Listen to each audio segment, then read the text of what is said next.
Bullets tore through the air like a deadly storm. Soldiers screamed in agony, and the battlefield was a living nightmare.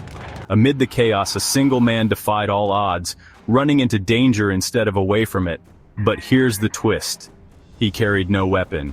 This is the unbelievable story of Desmond Doss, the man who saved 75 lives without ever firing a single shot.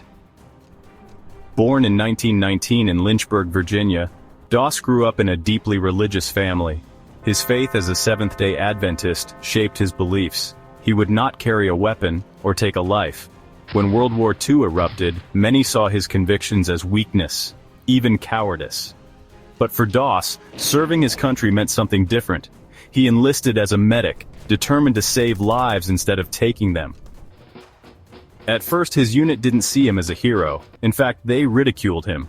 Refusing to train on Saturdays due to his Sabbath observance and declining to handle a rifle, Doss was mocked, beaten, and nearly court-martialed.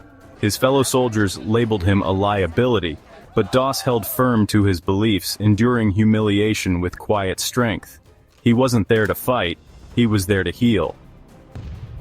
His moment of redemption came on the blood-soaked cliffs of Okinawa in 1945, during one of the deadliest battles of the Pacific. The Americans faced brutal resistance from Japanese forces entrenched at the top of a jagged escarpment known as Hacksaw Ridge. The battlefield was a hellscape of gunfire, explosions, and unspeakable carnage. When the order came to retreat, the wounded were left behind, stranded and doomed. But not for Desmond Doss. Alone in the dark, with enemy soldiers lurking and shells exploding around him, he made a decision that would cement his legacy.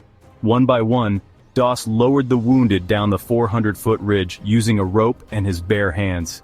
Each time he completed a rescue, he prayed, "Lord, help me get one more."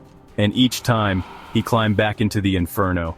By the end of the ordeal, Doss had saved 75 men, including some of the very soldiers who once mocked him. His hands were shredded from the rope, his body exhausted, but his spirit remained unbroken.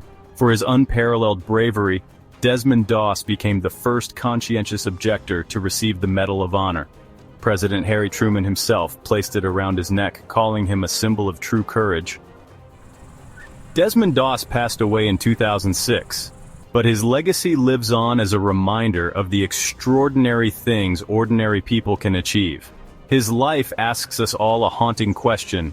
When faced with the impossible, would we have the strength to stand by our values and keep going, just like he did?